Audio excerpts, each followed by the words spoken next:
Okay, hi everyone. Um, it's really exciting to be here because I think we are at a crossroads of our life and of our times. And we've got some wonderful panelists here today, and they're going to pretty much put forth what they feel and think. But I wanted to start off by saying that the reason I feel we are at crossroads is because the battle has just started. All that has happened is that after 18 years, the Supreme Court has finally decriminalized homosexuality in our country. And yeah, yeah, that is wonderful. But all that has happened is that homosexuality has been decriminalized. We still don't want to give the rights that all the rest of the world, that the heterosexual world takes for granted. We still do not want to give them those rights. And the government of India actually said that in the courts. They said that we would be very happy to follow what the courts say, long as they do not talk about issues around marriage, etc. So, in effect, all that we've said right now is okay, we don't see you as criminals anymore. However, that's where it stops. So, I'm saying, or people like me feel very strongly, that the battle has just begun. And maybe, I don't even know if it'll happen in this lifetime of mine, but I'd said the same thing in 2013 when the Supreme Court overturned the Delhi High Court judgment, that I didn't think I would see even decriminalizing happening, but it did. So there's a lot of hope. So we are going to use the next half an hour or so to have a free-flowing discussion among the panelists, and then we will throw the floor open to questions for the last 15 minutes. So please hold on to your questions because the questions that come into your head are very important. And they need to be, if it's come into your head, it's come into someone else's heads. So it's very important that that gets verbalized. So I'm actually going to start off by asking my panelists the first question, which is, are we, so what now? Now that that 377 has been decriminalized, what does that mean? So who would like to go first? I'm pretty democratic about this. Ask in Indian. You must ask in Indian first. I must ask an Indian Yes. first, okay? Okay, thank you. Indian closest to Thank you very much. To just repeat the views you expressed more in Indian terms is like there is a parva called Virata Parva in Mahabharata. Virata Parva is where all the people will be in closet. If you identify anyone, you are punished again. So now I feel our Virata Parva is over with this 377 decriminalization. But we have a long path, the Yuddha Parva and all the other Parva, and finally I had to go to Swargarohana Parva, which is catch the paradise. There is a long path. So there's a starting point which we had. What I really see here is not on the legal perspective, because society, I feel, is much ahead of our legal system. Society is much more friendly with the LGBT community than what the legal system is. But what really required is we don't have the knowledge base. The required knowledge base to educate both the LGBT community as well as the non-LGBT community is missing. Missing in the terms, I'm coming more from the regional context. We have a lot of material in English. But when it comes to Kannada, when it comes to Telugu, when it comes to Tamil, when it comes to Malayalam, we don't have any knowledge base which explains in a healthy way and a positive way about this lifestyle. If I give an example, you'll be able to understand it better, it seems. So when I came out with my first book, that's a Mohanaswamy, which is based on the gay experiences, right, in Kannada. It's almost my 13th book. So when I came out with, I started telling to my friends, okay. So one of the senior author in Kannada, he doesn't read English. He don't know English. He only reads Kannada. He asked me a question. When you went to England, I was there for 4 or 5 years in England. I was serving there. Did this gay virus bite you? Did this gay virus bite you? That's why you are in this such a situation. So the thing is, there are two points here. One, he is thinking that an LGBT or the gay life is a disease. And second one, like most of the Indians thinks, he thinks it comes from the West and not within India. So where did it come from? Why he thinks like that is because we don't have the knowledge base in the regional language. So we need to work towards getting the knowledge base in the regional language. So if you are really very much concerned, if you are aware of the gay life or the lesbian life, whatever, try to write in regional language. If you are so unfortunate that you cannot write in your mother tongue and you can write only in English, then at least get it translated. We can do that. So that's the one thing. But what has happened is something that is so two different here. One is empathy and another one is sympathy. I can see so much of a sympathy coming from across. But empathy is very different from the sympathy. You need to accept what I am.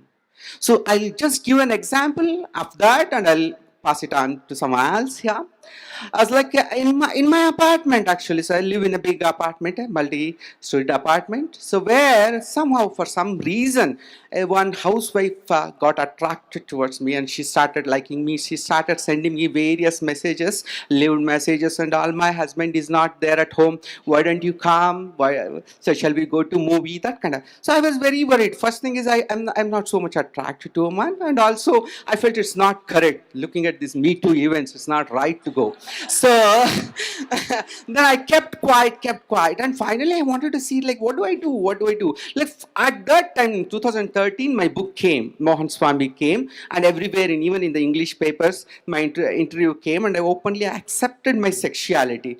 Now the turned it into a different way. Then she started sending me very sympathetic messages saying that don't worry, being gay is not wrong. You are perfectly all right. See this video where an American boy has openly discussed about his gay life and all. That is another headache for me. It's like, well, how do I accept that? And finally I was thinking, how do I stop this? Okay. Then one day I took courage and sent her a message saying that your husband is very cute and hot. That day onwards, there are no messages. She sent me 3 icons with very, very angry icons. You know, the red one, emojis. 3 red emojis she sent, and she sent me another message saying that if you touch my husband, I'll cut your fingers. Okay, now she knows what I am. She is in an empathetic mode and not in the sympathetic mode. Okay, and the last bit, very, very important, is many of our psychiatrists and psychologists in India are homophobic. If you go and approach some psychologist without and getting the background of it, and you just go to a doctor and say you are so and so, I had an experience, and many of my colleagues also tells, many of my community members tells, saying that they refuse even to treat you. They say first you come out of that, then only my treatment works for you. I was told like that. And otherwise they say, don't discuss anything about it. Only my medicines I'll give you, that will work for you. So the psychiatrists and the psychologists are extremely homophobic. So they also need to be trained. So it's all because we don't have a proper knowledge base and the training sessions where we can understand, make people understand what it is. As I said, the Sargarohana is quite far. I'm waiting for my paradise. Great, thanks a lot. So Madhavi wanted to respond to this. Okay, or add a little bit to it. I mean, I agree with a lot of what Vasudhendra said. I just want to complicate things a little bit, though, because I think there is no doubt that it was a fantastic day for all of us when the Supreme Court ruled in the way that it did. And I think there is no question about it, and none should be raised. But the entire ethos leading to the judgment, the entire ethos leading to the promulgation of the law itself, I think raises questions that we would do well to address now. You're completely right, Vasudhendra, to say, for instance, even in the judgment, and I pointed this out earlier, all the examples of homosexuality that the judgment cited are all Western examples. Whereas we are inheritors of an extremely rich set of traditions in India when non-heterosexuality is fairly passé. It is a daily affair that we live in the midst of and we live in the middle of. And this brings me to the other point that I wanted to make, which is for vast majority of non-heteronormative people in India, there is no understanding of the word gay. There is no understanding of the word homosexual. And I think we are giving in too much to this trap of identitarian regimes, to this trap of identity by saying we now need to identify who is a homosexual and who is not. Let's make no mistake, identity is a trap. The only reason you are asked for your identity is that so that the state can regulate you. So don't think it's a freedom. And we need to be able to tap into alternative discourses in which sexuality is much more expansive, much more fluid, without being asked to fit into a box or to tick a box. And it is our great good fortune that we are in fact heirs to multiple such traditions across religions, across regions. Tamil Nadu, for instance, may not have written literature, but it has a very deep lived culture of Aravanis, for instance. Very deep, widely known to everybody. Why do we forget about that? This is something that we would do well to remember, which is don't think that just because we are now catching up with the West, it is not in fact a regression, because we were there a long time ago, and where we are right now is actually a space that it is shocking that we find ourselves in. So before patting ourselves on the back and saying, oh, isn't it wonderful that the Supreme Court acted wonderfully, we also need to realize that we have lost a lot, and perhaps now is the time to take stock of that a little bit as well.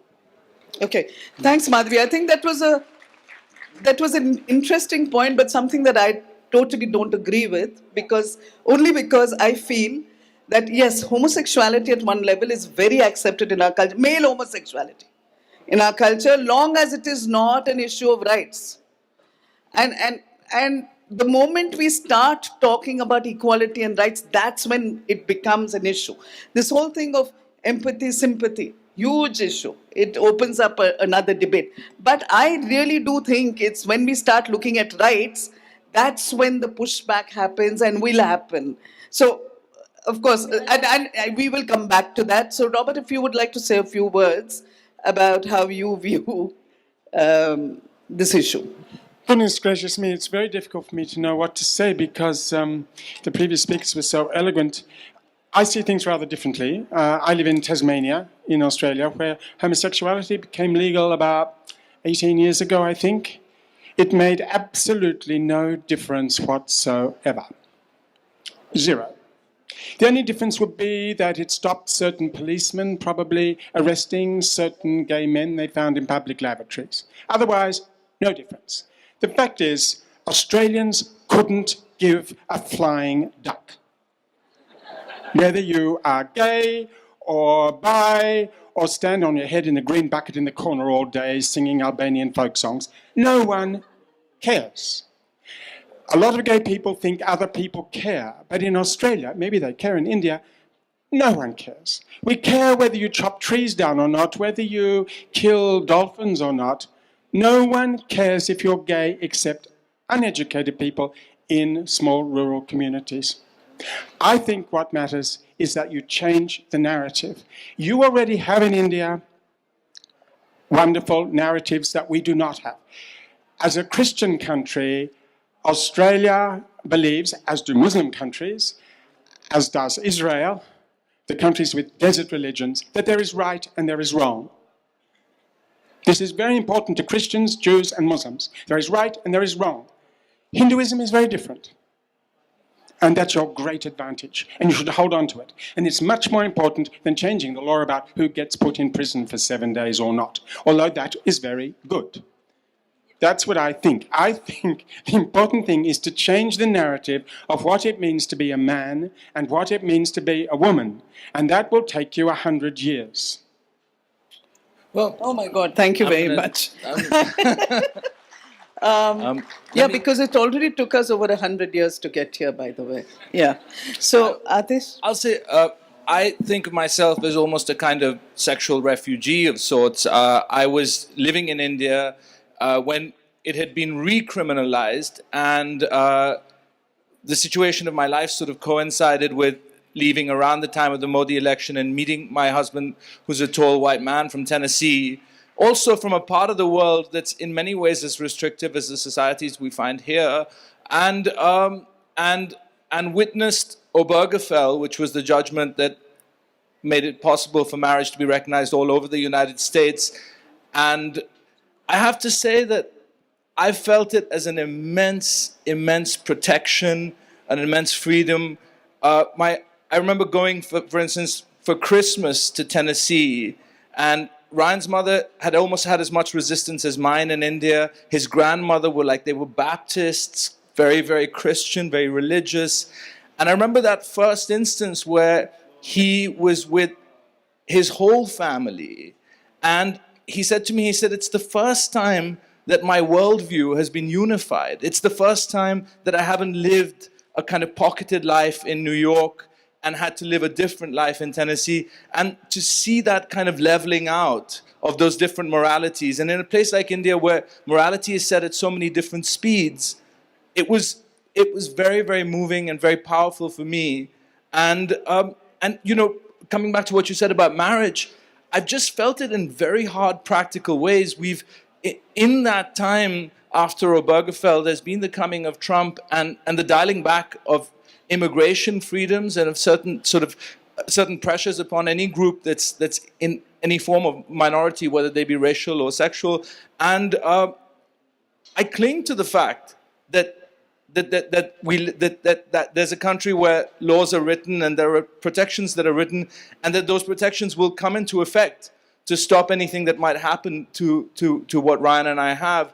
And so yeah, I can't really. I understand exactly what you said as somebody with a fluid sexuality, that one does surrender a kind of freedom, but I suppose I felt myself as the beneficiary of that freedom in too real a way to walk away from it. Yeah. Okay, I'm going to ask Madhavi to just respond very quickly before we throw the room open for questions. Yeah, thank you. Just a couple of things I want to add to what Robert said. In India, it's not just Hinduism, but it's Indian Islamic traditions are extremely homo-friendly. Sufi traditions in India are intensely and deeply about male-male desire and have been for centuries. So we must not write out the Islamic influence in fostering a certain homo-friendliness in India, and that has done so over the centuries. And I just sort of want to remind ourselves of that. And just sort of quickly, I think, to what Aatish was saying, it's a rights-based discourse, and this is where Anjali started out as well. A rights-based discourse is extremely seductive. It's extremely attractive because we all want to be protected under law. We all want the right to do X, Y, Z. But since I started out by saying that this is the moment at which we can afford to ask questions, I'd like us also to ask questions about rights-based discourse, because to my mind, one of the potentially problematic things about rights-based discourse is that it is always by definition exclusionary. Which is to say, the minute you give one group a certain set of rights, it is always at the expense of other groups.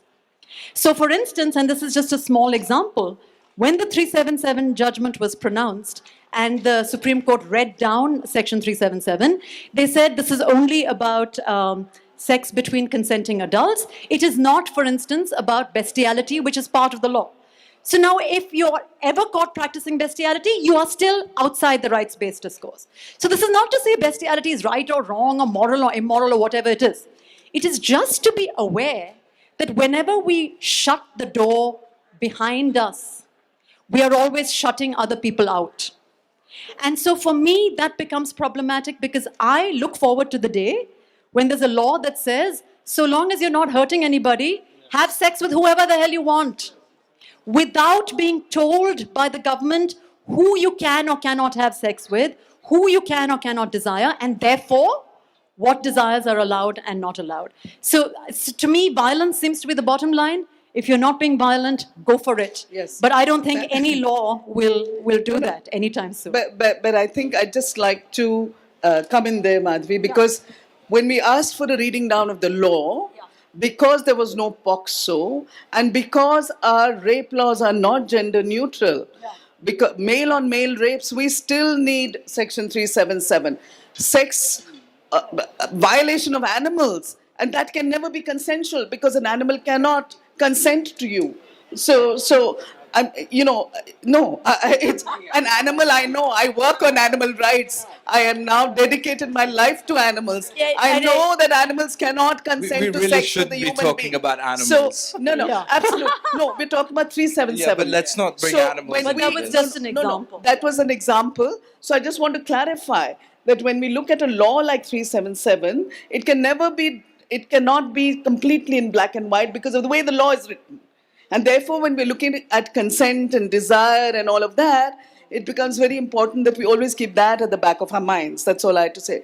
Rob? I just wanted to say that you don't have to choose one or the other. I mean, we do need to have humane laws, but what will change India is a change in thinking. And this comes from, for example, having children at state schools read books where homosexuals are normal people. Two of my books I read in Australian schools at a certain level. And that's what I would like to see everywhere. You need that kind of thing, where people just look on homosexuals as they look on, Danes or Italians or Zimbabweans. You're just another kind of human being. But that is already the case, and that's what I'm trying to say. Yes, it is already the case. It has always been the case. And now I think by being asked to formalize certain identities, we are losing out on that. I mean, this is not to say... And I think, maybe we should just sort of throw it open for Q&A, So because what we're going to do is actually ask for questions, because it's already 1 and we have till 1:15. So if you could raise your hands and I will quickly, yes. Yes, we're going to start with a man. No. there should be mics coming around. Yeah, there should be mics coming around with this.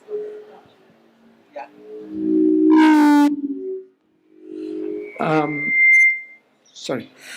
Ms. Madhavi, the point at hand is that exclusion already exists, whether it is there in the law or not. I personally run a homestay. 2 years ago, I had a run-in with the police because a heterosexual couple staying there, were not officially married. Yeah. And I told the police that there is no law in this country that can stop them. And they said, we will try you as a brothel. That is what they told me. So it exists. And giving rights means that I can tell them, look, here's a law and you can't do anything about it. Okay, good. Yeah. Could I take... We'll take a couple of questions and then come back. Okay. Yes, sure. Could you just pass the mic? I have a related question. Madhavi ma'am, you mentioned that rights-based approach has its cons, but I do not understand how we can make the statement that giving someone rights is robbing someone else of them. Its rights are meant to be equal, and when we are governed by a government, we seek rights from the government. This is more like a supplementary question to yours. Granting rights, what is the road ahead in this whole road to equality? Are we looking at inheritance, marriage, divorce? So these are rights which everybody enjoys as being heterosexuals, and having, the others enjoy, definitely is not taking something away from them. Agree. Okay, there was one more question and then we're going to come back to this one.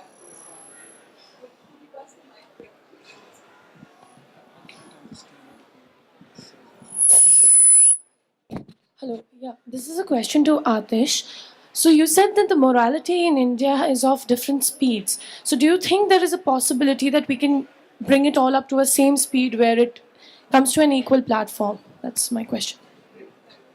Should I begin? Just Yeah, I think yeah. So I think that's exactly that's the process I imagined. That was why I was using the example of Tennessee, because there too Ryan was living in a kind of morally fractured universe. He was one person in New York and another person in Tennessee. And I think that something similar here, it's not simply about homosexuals. People do that all the time. Let's say a boy and a girl who are having sex, they'll keep it from their grandmother. They'll speak another way to the staff. They'll speak another way in a restaurant in front of older people. And it is, for me at least, I found it, it's been very, very powerful to see people brought, like for instance, I have written for the first time very peripherally about being gay, and my grandmother's a voracious reader, my Indian, she's 90, and she's going to read about it for the first time, and something will happen where, there'll be a leveling out of my worldview and hers, and it's a very difficult meeting point, but it has the potential to be very powerful and very emotional, and so I think that something like that can happen, and it'll bring a lot of energy in a good way. Thanks. I just want to say, also responding to Aatish's question, I think the same speed for everyone is actually quite boring. I think we all need to be at different speeds, and I think this is where my critique comes from. I started out by saying that there is no question that everyone must be equal under the law. I think there is no question about that. And which is why I ended by saying rights-based discourse is problematic because it doesn't treat everyone equal under the law. There is always exclusion. The power and the political edge of non-heteronormative challenges to heterosexuality have always come from groups and ideas and beliefs that challenge the heteronormative way of being. If we are going to fight that battle simply to want to replicate the heteronormative world, simply because we want to get married and divorced and get inheritance, I actually think that's a sad waste of our time. We have much more potential. We are much edgier, and we are poised to critique rather than just to take on board. And I think we must never lose that power to critique, because the minute you become complacent, the minute you say, oh, thank God I have what my neighbor has, forget the person living in the slum below me, I think that's the moment in which inequality gets really entrenched. So I really want us to hang on to the edginess of the criticism of heteronormativity. And I really don't think we need to start emulating a heterosexual way of being. Agreed. Yeah, agreed. And I think most of us would agree with that. But would you like to add? You should take out. There's a mic. Robert. I think on the same point, actually, I agree with the saying that giving grants, giving right doesn't mean taking it from someone else. I won't believe that one. But what Madhavi is mentioning is also equally right. It's like we need not have to follow for everything the heterosexual norms. We don't have to. The marriage system itself is a questionable. How it is, how true. In fact, many times I feel the marriage system itself is unnatural. So till now they were calling homosexuality is unnatural. I feel the marriage system itself is unnatural, which is not there anywhere in the nature. And we are trying to push that in the society. Whether good or bad is different thing, but let there be some time where we will find out what is best for us. And the people along with the society means it's not only just the responsibility of the LGBT community, along with the complete society. Let us take care what is required for us. It might be very different from what it is in US or what it is in Europe or what it is in the West. No, it may not be the same thing for us. And as for the other thing is concerned on the mythology and myths and all, like there is some extent, yes, there are references here and there. But for me, the present is important. I'm facing the problem now, and I need the right. It doesn't mean that in Mahabharata there is a Shikandi, that's why you give me a right today. No, I'm not asking for that. Yeah. For me, it's the present problem. I'm facing it. Whether Mahabharata says something, Ramayana says something, I am least bothered about it. For me, it is my right. I want to live in the way I want. So that needs to be respected. Yeah. Okay, Robert. Oh, just a very small thing. In Australia, the approach is really not through rights, although that might be a good idea. It's through anti-discrimination legislation. Exactly. So what you do is you say it is illegal to discriminate against anybody on the basis of religion or sexuality, and we have that. Of course, there is always a debate. Someone might say, oh, well, you see, it's an offence to me to have a homosexual in my shop. I mean, it's always going to be difficult, but that is how we approach it. It is illegal to discriminate on the basis of sexuality. But in general, I think, for example, with marriage, we now have marriage in Australia. Not many people are taking it up for the very reason that you have been talking about. It is a bourgeois, actually patriarchal system. And I think it's a shame, in general, not in every individual case. You should be free to do exactly as you wish. It's a shame to see gay people who were always at the forefront of change and social thinking in literature, in art, in all sorts of areas of life, to be adopting the bourgeois system of loving. Yes, I know. I took my husband Ryan to a very edgy party in New York, and there were a lot of people from an older generation, and there was an element of there was chat about promiscuity, and he said to me afterwards, he said, I'm really just a football watching boy from Tennessee who happens to be gay, and I'm really happy not to be edgy. I just don't want to be in trouble for being who I am. And I have to say the more bourgeois aspects of gay life in New York are super fun in the sense that we hardly have gay friends. And when we go among straight people, they don't look twice. It's sort of one forgets that one has been something else. And I don't know, I can't accept that is necessarily a surrender. It feels like a sort of normalization in an exciting way. Well, good for you. So I don't even know if my heterosexual friends are married or not. I mean, I've asked them sometimes and they say, no, I wouldn't touch marriage with a barge pole. I mean, no one cares whether you're married or not. What do I care whether you dressed up and stood in front of a priest and he went boom, boom, boom over the top of you or not? It means zero. Zero. But if it makes you feel good, je vous en prie, as the French would say. Do it. Spend $10,000, $100,000. It doesn't change anything. My neighbors, I've lived with my partner for 35 years.